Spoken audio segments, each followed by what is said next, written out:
Cool. Let's do it. Awesome. All right. Guys, we've got Dylan. Dylan, can you introduce yourself? Just give us a quick little 30 seconds. Tell us about what you do, who you are, and tell us about your business in 30 seconds if you can. All right. Start the timer now. Awesome. I was part of Little Gippsland Brewing Company, or still am, sort of thing. And we were brewing some beer and selling it and donating profits back to community projects. That was the whole concept, sort of thing. Awesome. Yeah. So, you were doing it, or you are doing it? I say were because everything up until COVID. I'm not going to be that guy, but I was affected by COVID. Of course, everyone was. yeah. So I'm not going to whinge about it.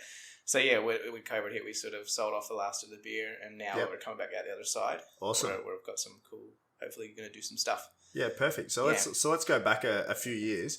Run me through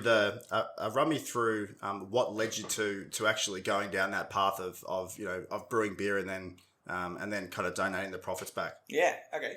So we come from about 2 hours east of Melbourne in a little town called Traralgon, and huge coal mining industry that area with the and as you know, they're starting to kind of shut those down. So what we were doing was looking at big fence. Which I think is ridiculous, by the way, but anyway. Yeah, we said we wouldn't touch on anything controversial. But definitely. I'm allowed to be controversial. Oh, I will give a politician's answer on that. The old mining industry is responsible for kind of 35% of our tax base, but everyone hates it for some reason anyway. A lot of jobs, if you were, it's easy to sit somewhere else, but there's a lot of people's lives in amongst that. I'm not the son of a coal mine worker. Yeah. Okay. Yep. So yeah, we what we were looking at is going, okay, we were interested in craft beer. There was two others as well. I keep saying like it's past tense. They're still all alive and everyone's fine, by the way. It feels like some long lost memory. So Reese and Aaron were the other two. And we sort of got together and had this idea of like, well, wouldn't it be good if we could brew a beer, deliberately distribute it through the local restaurants. Yep. And the profits that we could make from that would go to little community projects. We weren't going to build houses or anything like that, but these were kind of little council projects that maybe, I know we put an oven out at Budgeree Town Hall. Do you know what I mean? They've got a commercial oven out there. That's from the profits of the beer. So okay, cool. Little things that just get knocked back, but, kind of put a bit of light on the whole thing. For sure. The have you always been that way inclined, or did it kind of to be able to it's quite a big sacrifice to go and put some of your life on hold to go and try and drive all your profits back into helping the community. Yeah, it was. I think when you get to a certain point, you realise you've had things pretty lucky, or you've worked hard, so it's sort of time to give back. Sort of beer is always, there's other breweries out there that do these donations, but I just kind of wanted to localise it, and beer is very artisan, as you know. Absolutely. So it's nice to go, okay, if you're drinking this beer from this restaurant, this particular town will benefit, sort of thing. So it's going down the path of, we've seen across the board the localisation of, certainly of craft. There's always there's a brewery in every town now, it seems, and you've got 750 breweries in Australia now. Yeah. It's 2 years ago there was 400. So that's right. Just shows that they can be supported by a local town and local community. Yeah, and that's it. I think it's got, especially in regional Victoria, there's a bit of that. It's a local football team or whatever in a way. Do you know what I mean? This is guy lives here. He grew up here. He did this sort of thing. So we gypsy brewed that one first at Temple. So we would go in our recipe, all our design.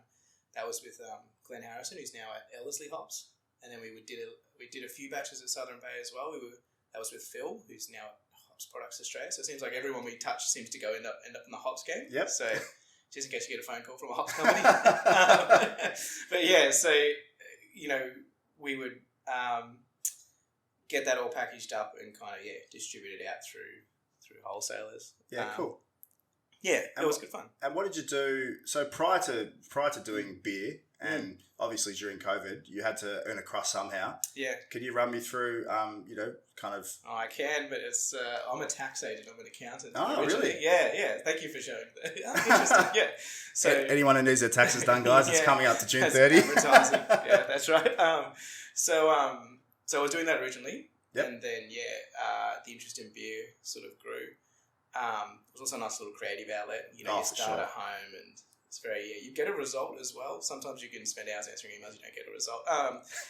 But we started to go into that. I studied during COVID when we slowed down a little bit. I ended up studying at the World Brewing Academy, which is Seabourn and Domans. And then since then, I study now at the Institute of Brewers and Distillers. Yep. As well, which is the UK organisation, just to kind of see how they do things over there. And do they give you like a qualification or something like that? Yeah, so I got the brewing theory course from Seabourn. Yep. And then the advanced diploma is from the Institute of Brewers and Distillers. Yeah, awesome.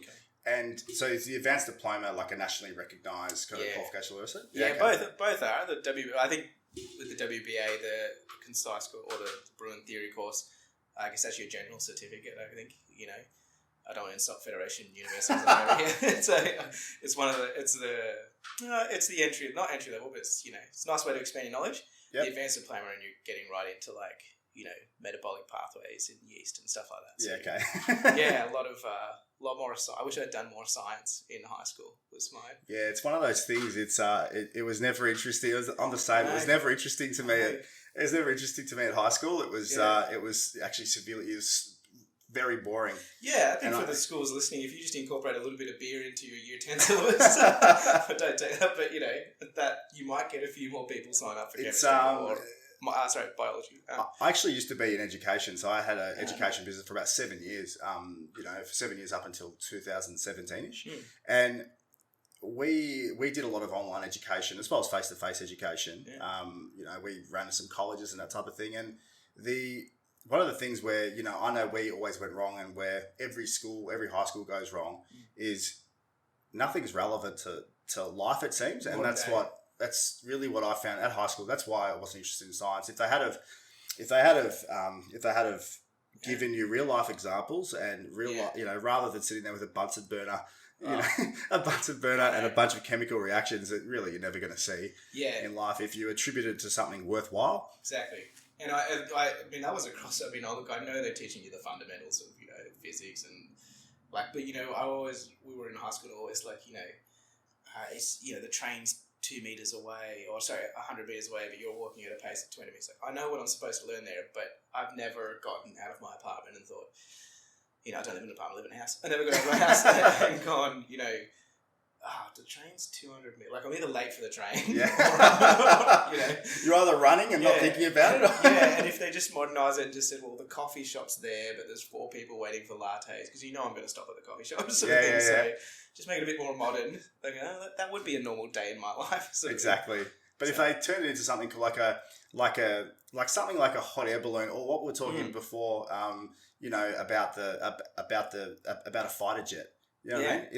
If they obviously it's probably pretty advanced, but if they made it relevant to something like that, it'd be so much more interesting. Yeah, I reckon that's it. I reckon I'm not here to make. I'm not even big enough to make these sorts of quotes on the brewing industry, but if there is an apprenticeship style program, some sort of mentorship where you spend a week, you're at a university and you spend 1 day a week, or some sort of co-op program funded by. As an accountant, we had that opportunity with Bachelor of Business. Grads. And these little, I think it was one of the units at university. You have to. Yeah, 2 days a week at a particular firm, and that they were headhunting you anyway. So if you're any good, you got the job. It was sort of doing work experience at Woolworths. And I think brewers would appreciate the free labour as well. There's that part of it too, sort of thing. Yeah, cool. Yeah. So back to breweries. Yeah.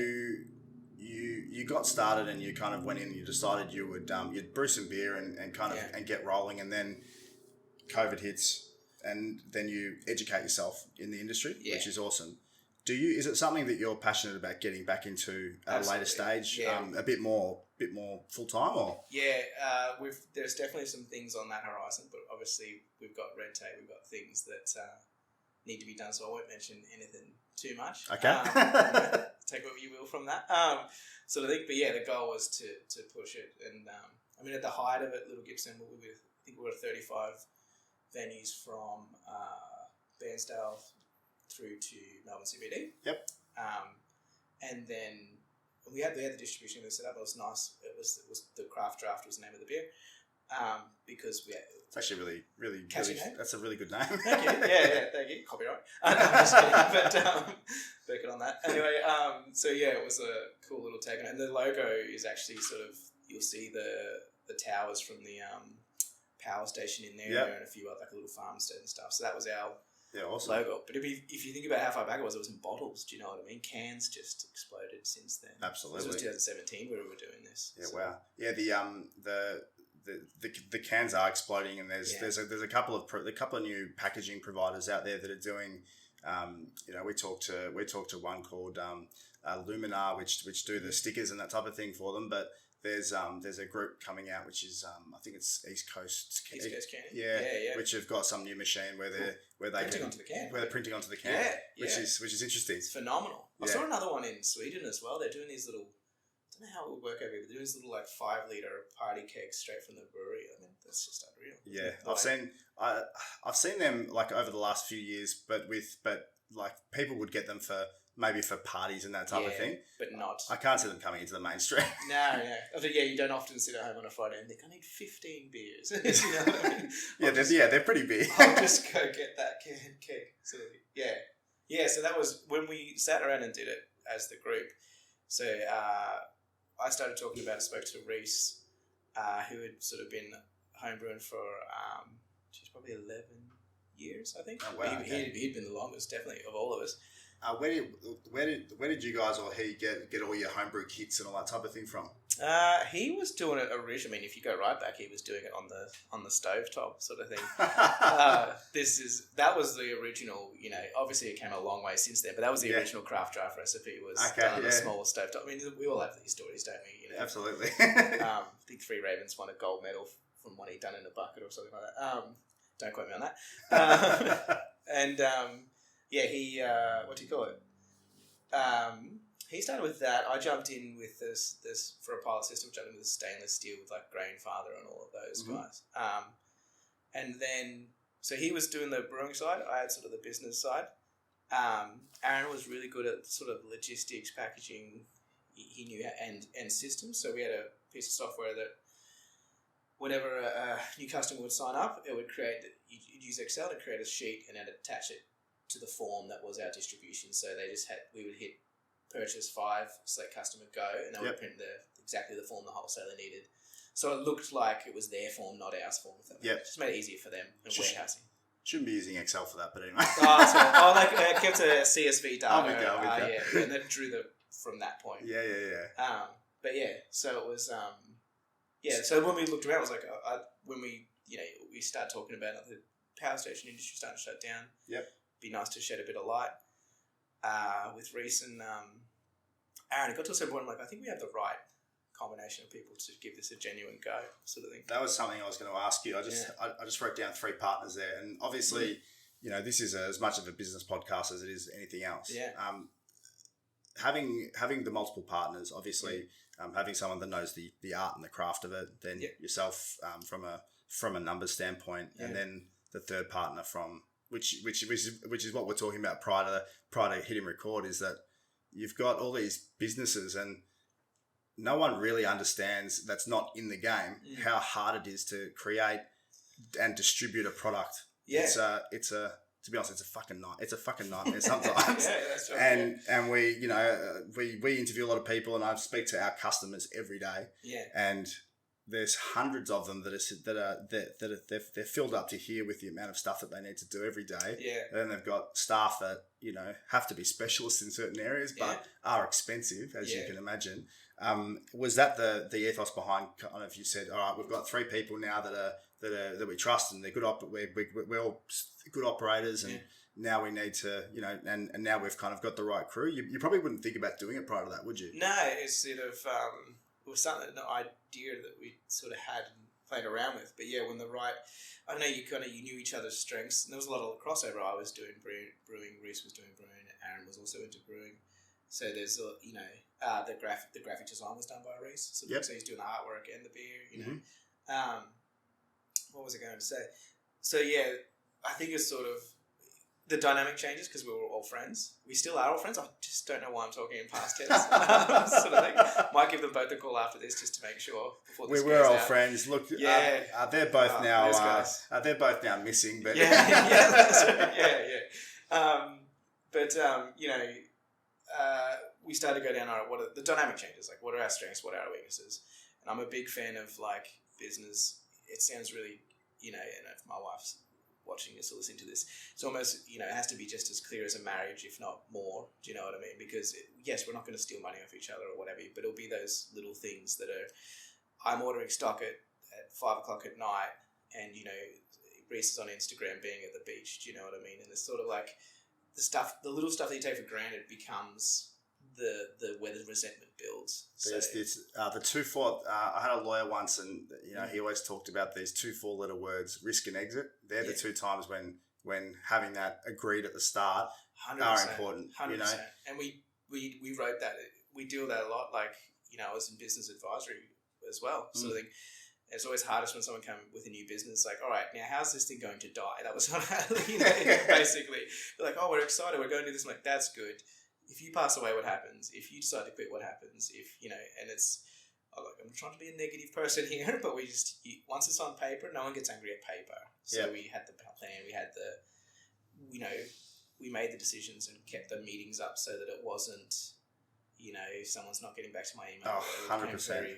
Yeah, there's this, if you do it correctly from the start, you'll sit down with if you do want to go down a path of, having a lawyer draw it up and stuff, which I think, a lot of shareholders agreement are very cookie cutter, and but as long as you can sit down and you've got almost like a questionnaire, and you say, in this situation, this happens, in that situation, this happens. It's a bunch of situations. A shareholders agreement's a bunch of situations. Yeah. And, and you kind of defining outcomes and agreeing to outcomes for those situations. And that's where you, if you go down that path and do it that way, where you sit down with someone and you answer those questions together, it's a fast and cheap process. Yeah. When people are going back and forth with drafts and markups and all the rest of it, that's when lawyers come and just ream you. Yeah, that's right. So that's where you've got to figure out what consultants you need. But you were talking earlier about, how did you know?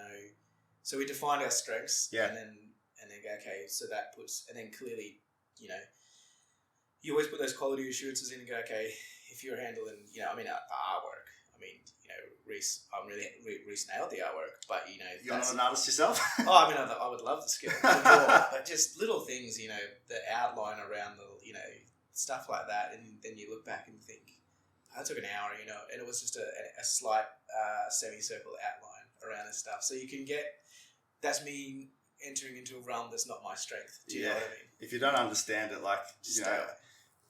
I was a big fan of delegated, but create quality control of, if I was doing something for Reese, here's my, report on this side of it. Yeah. Sign off on it. Sort of. Yeah, 100%. Like my business partner, Greg, we've obviously got a software business, but software is made up of creating the software and then distributing the software, exactly the same as a physical product that you guys deal in. And what the fuck do I know about building software? So, Greg came from that background, 15 years in building and developing platforms for his customers. And then and I come from a heavy sales and marketing background. So it made a lot of sense that, we could delegate that way, but doing it on your own is next to impossible. Yeah, and that's, you put the right people in the right places. And then but the other, you've got to kill the inner control freak in that as well. It's good when they're involved in a partnership level because you can go, well, they're as invested as I am, as opposed to an employee. But when we were looking at the beer, we were doing 6,000 litre runs towards the end of it, but towards before COVID hit. That's a lot of quality checks, and then it's who has the time to do it, and then who's So always introducing those quality checks and just being open and transparent about. Like I said, we're never going to take money off each other. We're never going to, talk badly about each other behind each other's back or anything. Talk about them as if they're deceased or anything like that. But, we've got to have that transparency to go, hey. For sure. Because it's always it's the small... Good intentions. It's the small little things that are not 100% visible to the other people. Yeah. That are the things that they think about, and thinking, it's never happened to me, but thinking turns into believing type of thing. Yeah. You know, unless it is fully transparent and everyone can see what the other person's doing. Yeah. It festers. You know. 100%. Yeah. I think it's the equivalent of saying I'm doing this. Why aren't they pulling their weight? It's the equivalent of saying, oh, I haven't heard from Tim in a while. Why isn't he calling me? Like, pick up the phone. You know what I mean? So he doesn't love me anymore. Type yeah, of thing. right. It's very much like that. The obviously coming from a finance background, understanding the economics of how a brewery works. Yeah. Obviously, you haven't been at true scale yet because you stop and start and all the rest of it. Going into getting into it one day full time, which it might be a dream to do. You probably got no doubt you got plenty of tax work to do prior to that. Yeah. But can you run me through the economics of how you see because it's a very different perspective than the people we've spoken to previously, because they're brewers, they're business people, but they're not accountants. Yeah. So from a unit economic standpoint, can you run me through how you see a brewery running kind of as it starts out and then at scale? Yeah. Okay. I would probably say there's a big leap between excise tax. What they've just passed, the IBA part, they've worked, Kylie and all those people worked hard on that to get the new rate, the 150,000. Can you explain clearly what the whole excise tax and wet and all the rest of it is? Well, wet I'll leave alone because that's the wine industry, but excise. No, I'm just kidding. But, I'm joking. To the wine industry. So the excise tax, basically the issue with the beer excise tax is depending on the percentages and depending on the packaging, the rate of the excise tax content. It's basically a tax on alcohol. Yep. So you'll have, if you've got, but it's a quick math, you've got 1,000 litres of, what do you call it? Beer, whatever. Mm-hmm. And you've got, does better math on this. And you've got, let's say 100 litres of alcohol, like LAL. You've got to pay tax at a rate per litre of that 100 litres, if that makes sense. Yeah. Depending on the size and the packaging, I think it's under 3.5% is a certain tax rate. 3.5 to 5 is a secondary tax rate. And it goes up, obviously. 5 and above is up again. So per mil of liquid. Yeah. It can change. So the amount that a person pays depends on. If it's a spirit, then if it's a spirit, for example, they're going to pay X. If it's a full strength beer as opposed to a light beer, they're going to pay more per mil than a light beer would. And that's why you can see some of. I mean, like I said, I feel almost out of my league talking about this in the sense that who am I to represent the beer industry in this? But you can see them try to cover in on the cost of goods with 440 ml cans or 500 ml cans, and because they hit 6 or 7%, the hazy IPA market. Double, triple, stout, whatever. You're now paying another excise tax rate, and it's like, well, it's the same process, you know what I mean? How do you then try and cover that extra tax? Like, do you try and adjust the can size the government just doesn't understand how difficult it is to actually make money, do they? No, yeah, that's right. They actually have no idea how hard it is to make money. And it's bloody hard. I think from the spirit industry, I think it's like a set rate no matter what. It's just that whatever the percentage of alcohol is, it might be like $87 or something. But for us, it's like, well, that's why you saw a lot of mids and lights under the 3.5% because they've just got access to a different rate. And then, I think it was BB was at 4.9 for such a long time. They're just hiding under that next bracket sort of thing. So then when people say, oh, well, this barrel-aged Imperial Stout or something is $30, A, it's probably fantastic. Do you know what I mean? But B is, it has to be. There. It has to be. Yeah, that's right. Yeah, it has to be fantastic. Yeah. You convince yourself anyway. It actually has to be that price or else you're going broke pretty fast. And circling back on the values-based model, which is the, buying to local fundraising. Yeah. You can't pick a hazy triple IPA beer for that because you've got such a massive amount of hops bill. There's costs in that already. We stuck with craft draft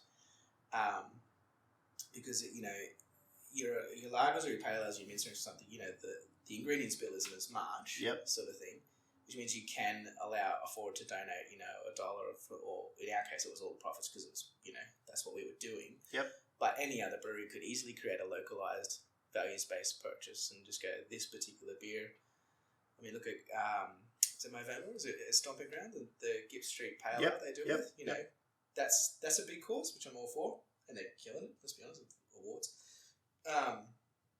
But you know, what if there was the local town brewery going, okay, for the month of whatever, this particular pale ale will donate to, you know, something that is within an X kilometre radius. Yep. To do up the townships, do you know what I mean? Yeah, for sure. Might get a few people across to try it. I think it's a beautiful idea in theory. Some of this, but it's commercial breweries.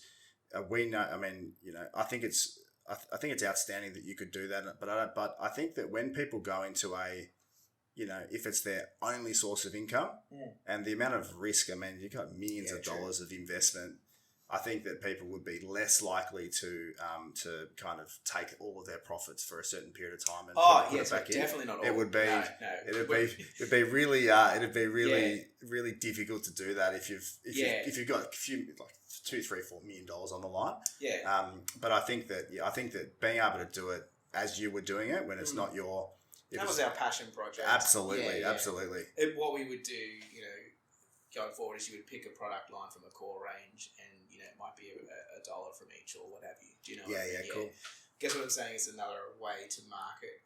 If we're also artists and we're also, this is my local, well then, and brewers are great people. They love to give back to community. I mean, try and find a regional brewery or even here that doesn't sponsor some sort of, you know, team of sport. 100%.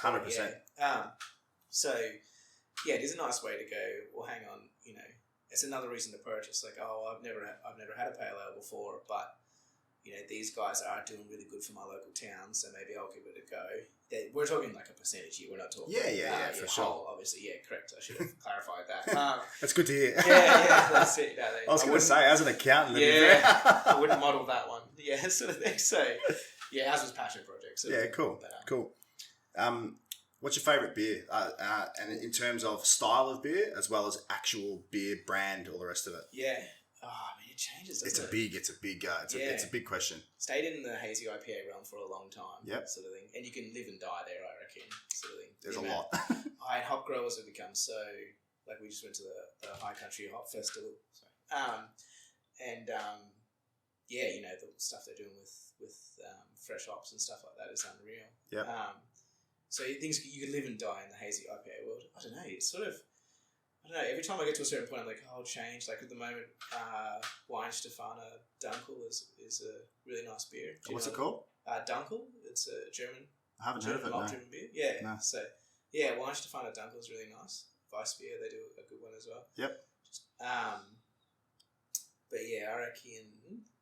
I couldn't say. You know, sounds like I'm not an alcoholic. I'm a connoisseur. But yeah, it sounds like I don't have an answer. But yeah, I'd probably. That's the beauty of craft though. Every time, you know, the fridge gets. Carmen Cellars, they do a Club Hops, Club Wild. You know, they give that. Feels like I'm doing sponsored content, doesn't it? So Carmen Cellars, if you're listening. But yeah, Hops and Club Wild. You know, sending you unique beers every month. Yep. Sort of thing. Yeah, we were talking. We're talking obviously before we hit record again, where you know the guys from Molly Rose, they're producing, you know, the amount of new products and new beers that they're producing, and then everything that goes into actually producing it and getting it out there is enormous. But there's this beautiful thing in craft because you're small, you can remain pretty nimble. Yeah, and you can actually, you know, create and distribute some really good beer fast, you know? Yeah, and I mean, if it was a dark beer, probably... Oh, actually, anything from Van Diemen, the Paddock, is really, really nice. Deeds are doing wild fermentation stuff. Big fan of that. And the dark stuff as well, the Into the Fray and all that sort of things, you know. Some beers are motivational and they think, I'm going to try and brew this. Other beers you drink and you go, I'm never going to do that. You know, it's like watching someone who's really good at something. Yeah. And trying to emulate that. Yeah, so some motivation, like, I might try and do this Munich Dunkel. So that's what I'm working on at the moment. Other beers like, well, that's just fantastic and I'm never going to get there. Sort of thing. Van Diemen stuff, it's all done on the one paddock, you know, that's unreal. Yeah, okay. The accounting firm, is it your accounting firm? Yep. Yeah. And so in that accounting firm, you obviously deal with, you know, a bunch of different type of customers. Yeah. As far as what you've seen over the last couple of years, the effect of lockdowns and everything. Obviously, you realised it from from a brewing perspective. But if you take yourself out of that and look back in as with your accounting hat on, the product businesses that you deal with from day to day, run me through what are the top kind of 2 or 3 things that have smashed those businesses apart? Because we've seen the supply chain recently, probably during COVID at the start, it didn't slap everyone in the face that badly, but I think now, because there's the inflation's happening, and it's happening globally, and it's starting to rear its ugly head in Australia. But then on top of that, you've got the fact that there is a shitload of demand and there's very little supply. Yeah, that's the biggest thing, is that, and I know everyone is trying to get out of that mental space of life's getting back to normal, and maybe putting some things around your pool or whatever will make you feel a little bit better. I get that. But in an underemployed market, like we have all seen the staff wanted signs. How can and it's good that people want to get back to restaurants and whatever. How can you expect 2018 service levels with half the staff? And so I think it's like, it's nice to still remember that we are coming out the other side and just take it easy. So I don't know, it's a battle between the consumer going, I need this, do you know what I mean? And you don't know what I need this shed, or I need this. Yeah. It's like, okay, it's just a shed. No, you don't understand. I've spent 2 years at home drawing it. Do you know what I mean? I need this shed. Well, have a look at the trade that Bunnings did over the lockdown. They Bunnings and Woolworths. Yeah. Their profitability went, I think they were 14% up or something like that, which is just ridiculous. They were 14% up in one cycle in 1 year. Yeah. They've had flat growth of kind of 6 or 7% every year for however long. Yeah. And then they just jumped 14% because everyone's at home and people are finally allowed at the hardware store, Yeah, yeah. And that was weird in the accounting game, because we look after 1,200 clients, I think. And it was about basically all businesses or there's individuals attached to those businesses. Yes, but the majority is business advice. Yeah, cool. So we had clients through hospitality that were just in tears nearly, and then the next phone call would be the ATM introduced what they call the instant asset write-off. This turned into a very accounting podcast. That's fine. No, I'll throw beer in there every second. The instant asset write-off was good. I helped out someone with that recently, actually. Cool, yeah. So, that's still on the table. That's basically writing off anything you buy, treating it like an expense. You buy a new car up to the limit. Write it off. So 150 grand, was it? Yeah, it was 100. It was 150. Now it's backing. It's called temporary full expensing. This doesn't constitute accounting advice, by the way. Just disclaimer. But very conscious. Did you hear that, everyone? I'm an accountant on a YouTube thing. So I should go buy a car. No. But the ones who were doing really well, those industries, that were selling, garden supplies or something like that. Yeah. They're going, well, this is a tax bill I've never seen before. How do I get it down, or how do I go into the next phone? So we would have one phone call, tears, next phone call, quick, I need to buy something. In a way, Wow, yeah. Yeah. So it was very counsellorish sort of thing. Yeah, no, 100%. Yeah, it turns the job from being a trusted advisor expert to also having to be a counsellor, right? Yeah. When I've had hospitality businesses before. I've had and I've had corporate businesses, and the difference is the difference in both. If you talk to your accounts people, I had a bookkeeper for my hospo business, and when I had a corporate business, we had the proper accountants in house and all the rest of it, and the bookkeeper that's dealing with hospitality businesses, they tell me every time, this job is a counselling job as much as anything else. Yeah. You're a full-time counsellor and a part-time bookkeeper. Yeah, that's it. Because you're in a very trusted position. The numbers don't 100%. lie. Like I said, we ran the numbers. The model behind the beer was capital in. Oh, that's right. Yeah, that was a big circle. Yeah, it's a segue. But capital in. Like I said, we would gypsy out of Temple or the like. Sell it. Capital return profit. Out to those communities. Yeah, so you do a bunch of almost project-based work, right? Yeah, any minor capital works that the local council didn't have the funding for. Yep. That would have wanted to do maybe, but didn't do, or didn't want to do at all. And then we kind of just. These are small things that you can get a little bit of notoriety for. Well, not notoriety, but backing, local backing. For sure. The concept was to be able to go to a local restaurant. That's why we deliberately distributed it through hospitality. So you had to drink it out at the restaurant. Mm-hmm. And then they would benefit you because you're out for dinner. Then you would, you were drinking a a beer brewed by locals that supported local sort of thing. And was that popular for the consumers at the end of it, who's actually buying this stuff? For them, did you see that as? Was it a popular piece, especially locally in Traralgon? Yeah, I thought so. Like we said, we covered from Bairnsdale, which, as you know, is quite a drive. Yeah, a long way. yeah, all the way through to Melbourne. I think it was. Once they found out it was locals donating, you had to be able to read the label sort of thing. Yep. So yeah, it was good. It was nice to see people talk nicely about it. How do you tell that story? So you think about it. You think about if you can push that message out to the consumer, and then they have this, I guess, pulling mechanism through the hospitality venues that are local. Yeah. How do you push that message out though? Every local retailer that signed up, we would give them tasting notes, a training card for the staff member, and the background story that were all PDF printable, so that they could print that, and because I think that's truly what it comes into, sort of thing.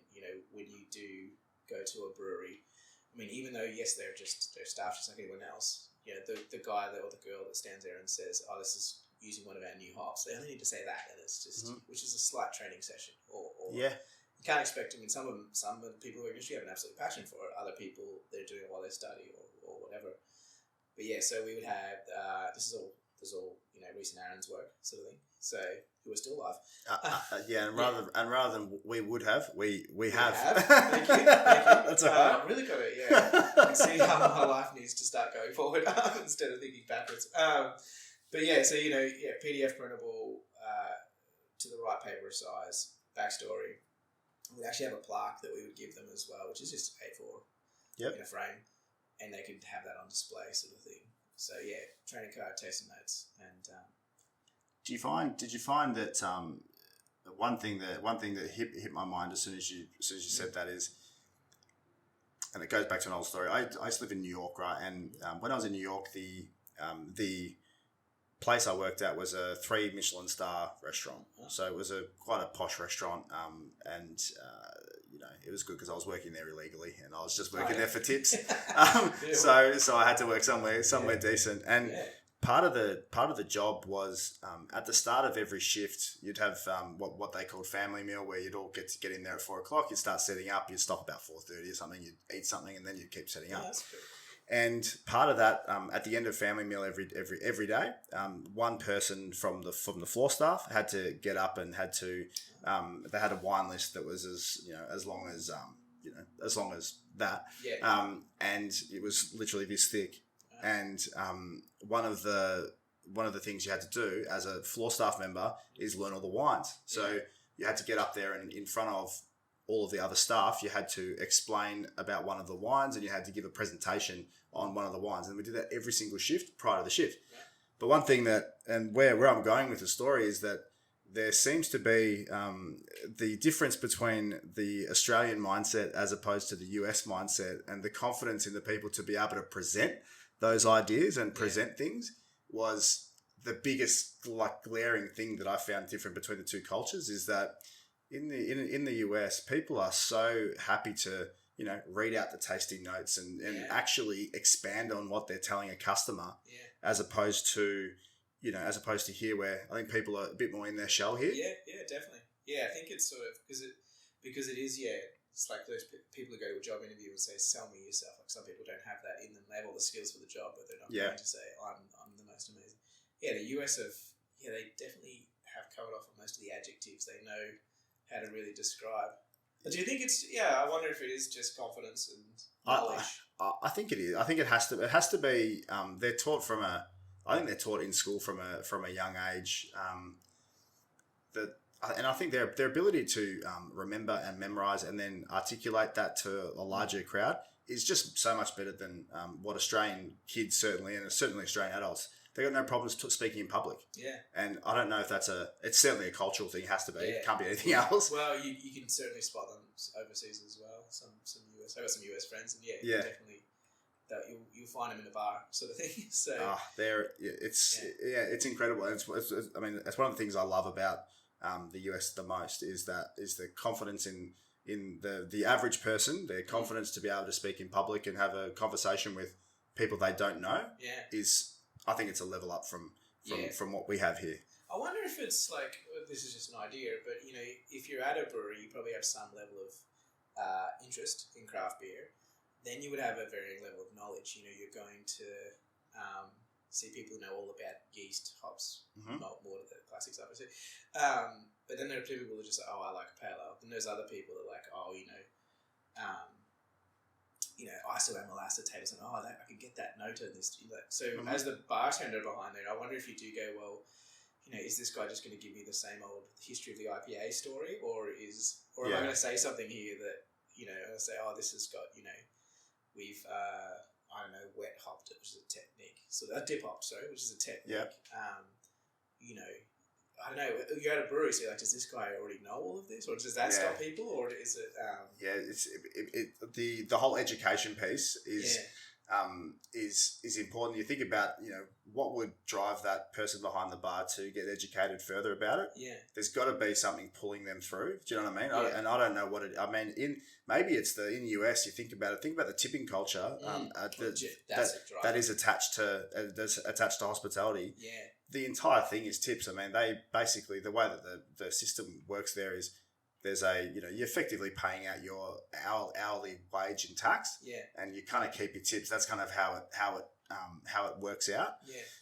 When I was there, I was working for free, so I only kept my tips. But but that's kind of the way it works. So you think about it, if you're earning just tips, which is effectively what they're doing, you'd want to be able to storytell. Yeah. Yeah, absolutely. And storytelling does make people like you, and people that like you will tip you more. Yeah, and I think it's what do you call it? It does come with the education of it. These guys behind the bar, when they're coming to your best bar experiences or brewery experiences for me is when you do go there and you have 5, you get a tasting paddle or whatever.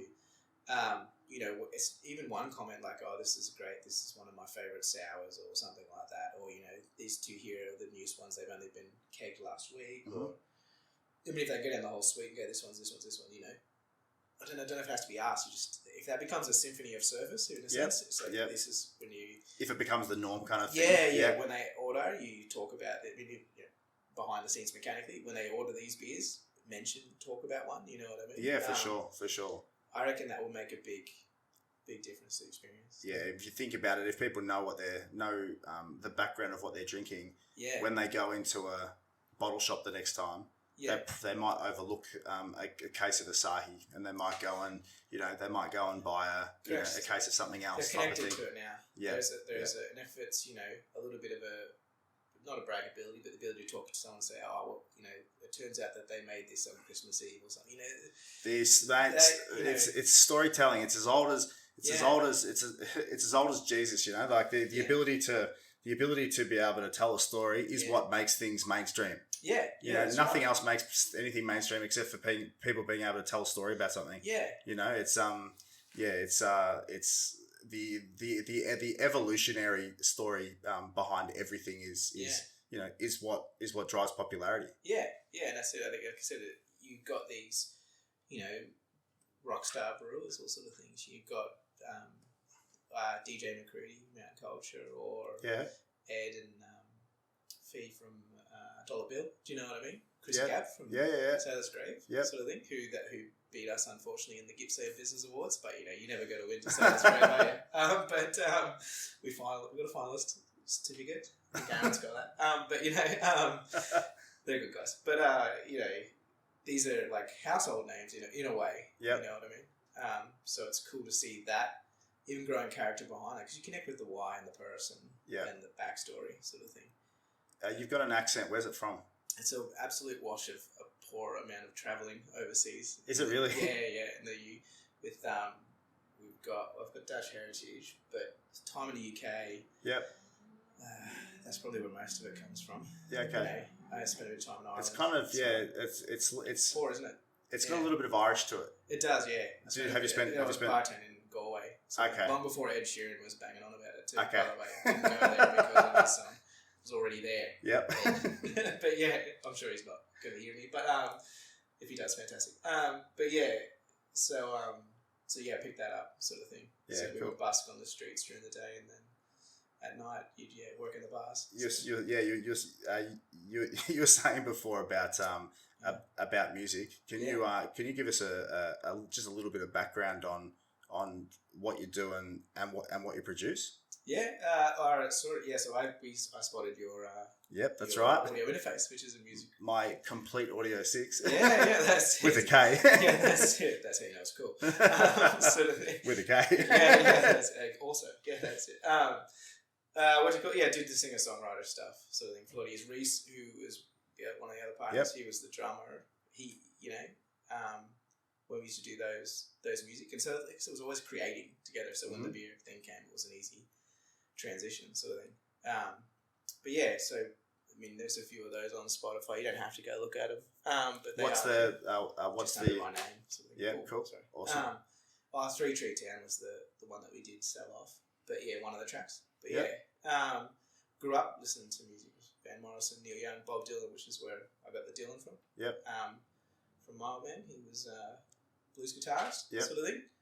So, what do you think about Neil Young's pulling everything off Spotify? Most recent escapades. So I asked. It was the early days that I was into him. So I asked, is this the removing all my music thing? This is him removing all of his music because of Joe Rogan. Yeah. That's. I mean, it's connecting some major dots, isn't it? So there, sort of thing. But what do you call it? Yeah, no, I haven't heard a lot of his stuff lately. Was the early days stuff that was the influence? Yeah. But I mean, now one of the guys I grew up with, he's in 12 Foot Ninja. They're touring at they're Uncaged, so you got to get some nods here from. So he grew up in my town in Vaughan. So I still listen to a lot of heavy stuff. It's like craft beer. You always have the odd favourite. I'll stay in singer-songwriter realm. Yeah. Doesn't mean I can't listen to heavy metal. I just dip into some. I was on the way here. I was listening. So you go all the way from an IPA to a stout. Basically, is that what you're saying? Yeah, that's it. So I was listening to some classical piano on the way here. Yeah. It just makes my life feel like it's cinematic. Do you know what I mean? As I was walking over. Well, that's the whole point, right? Yeah, it just felt like, one man. Do you know what I mean? Walking the streets of Melbourne. But yeah, so it's nice to just dip in and out. I've gone off topic, sorry. No, it's good. No, I used to, I still do. I don't really listen to any other music other than, it's weird, I just listen to basically just trance now. I know it's weird, but it's very it's nice music. For me it's like the kind of melodic trance kind of music. You just really, I can go for a walk and have that going, go for a run and have that going, or I could be working and have it in my ears. And it's very peaceful for me. It's interesting how trance is phenomenal. I mean, some people would listen to it and go, but I think I'm only mainstream, so Armin van Buuren's and all those sorts of things. But that would be, if I needed to get something done, I would either do one of two things. I would put Armin van Buuren on to pump myself up to get it done. Yep. Or I would force myself to put a Nickelback album on and just I can't turn it off until I get it done. And really and grind. Yeah, the sooner I get through this, the sooner I can turn that thing off. Sort of thing. So it's one of the two ways to motivate yourself. But the broader industry. So where do you see and beer? There's 750 craft breweries in Australia at the moment. Yeah. I think that's getting towards the point where it's too many. Saturation. I just don't think we've got maybe the population to support it, or maybe we haven't got enough geographical locations where people live to support it. It's getting to the point where it'd be very hard for these businesses to grow into really good, big, strong businesses again. Yeah. Mind you, you've got there's a number of breweries that have focused on a very specific product. Yeah. And they've gone and done that. You look at, one of our customers is Two Bays, for example. Oh, yeah. So they went heavy into gluten-free beer and they've smashed it. A lot of our customers is Heaps Normal. Yeah. They've done they've obviously alcohol-free, and they have absolutely annihilated it over the last, 12, 18 months, especially, but probably 24, 36 months. Yeah. Unless you do one of those specific product lines.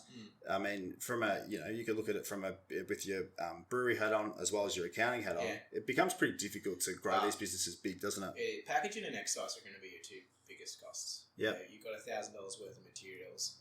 You've got to value your own time, I think, as well. A lot of the business plans, isn't it great that you earn, X amount of dollars? But if you divide that by the number of hours, as far as like a time yield, 80 hours, 100 hours a week. Yeah, should you just put tomatoes on the shelf at Woolworths? You know what I mean? Yeah. You have to do that. Yeah. So I used to do it. Every business model I went into, I was like, should I just put tomatoes on the shelf at Woolworths? Or, so you account for those hours. Yeah. But I think it was the 4 models. I'm not going to be able to think of all 4 now. Is it brew pub, tap room? I mean, major distribution and gypsy sort of thing. These excise rebates that the government have brought out that's now removing. There's a danger in that. IBA said something about that. You've got these. Now I think it's up to 150,000 litres. You don't have to pay the taxes on, which means that's a barrier of entry removed. Really, if you're going to stay on the low end, you can avoid that tax nearly altogether. For sure. But that's going to be very dangerous. You start dropping your price point to the market, and all of a sudden, people start to go, "Well, this brewery's selling it for this. Why are you selling it for that?" Well, that guy's having to pay the excise tax because he's at $1 million, 2, 3 sort of thing. They have to pay the excise tax on the totality or anything over and above. Over and above. Okay, that's okay. So you can stay in that low end. So I guess it's a rebate. It comes off. Yeah. So a lot of maybe that's part of people think, oh, I might give this a go, sort of thing, because now I've only got my capital expenditure. I've got my fit out.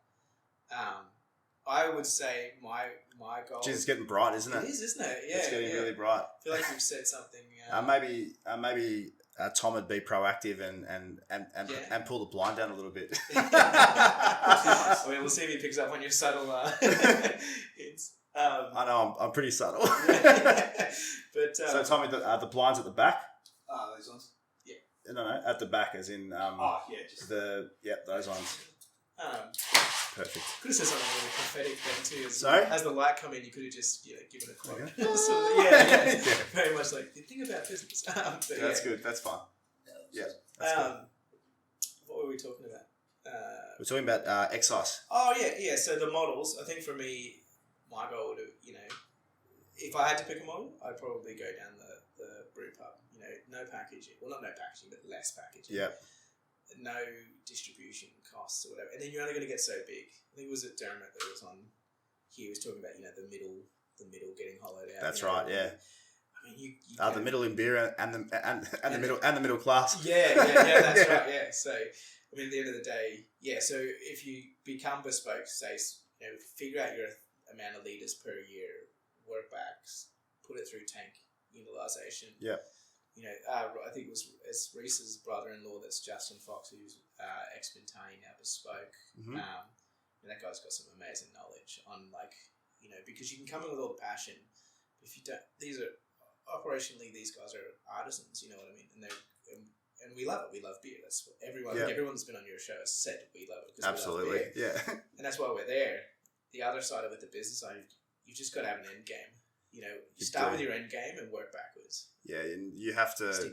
You can be artisan, but you gotta the economics have to be adhered to. Yeah. There's no joy in making big lots of beer and losing money on it all. Yeah, and that's where it becomes.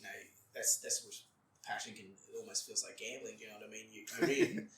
Sort of, I don't know, mate, being in business is just, that's what it is. It's one big bloody gamble of your entire life. Basically, when you put that money down, these weren't cheap 6,000 litre runs, you know what I mean? Yeah. It took up a lot of money. Yeah. And, we got out the other side of it, sort of thing. But you've got to be able to timeline that out, sort of thing. And I think if you start with the end game, I think before you start with the end game, you'll say yes to anything. Some local pub says, we want your kegs on. You're like, well, no worries. Yeah. And then you're like, well, hang on. Now it's changing all of the schedule of the brewing. Now it's, once again, we did some gypsy runs, so am I talking out of my league? Probably. Do you know what I mean? Yeah. But from a business point of view, we count back the lead times. Yeah. When you start though, you kind of, you're all about appeasing customers. Yeah. When we first started, we had a very basic product. Yeah. It's hard to build software that people will use. It's very, you have an idea and you think, oh, I think people would use it. I think it's a big enough problem, and then you build it, and you're lucky if people start to use it. We were lucky because people actually used it from the get-go, but we had to work with one or two customers and spend all of our time just building what they wanted, and just hoping to God that, geez, I hope these guys are a representative of all the other customers type of thing.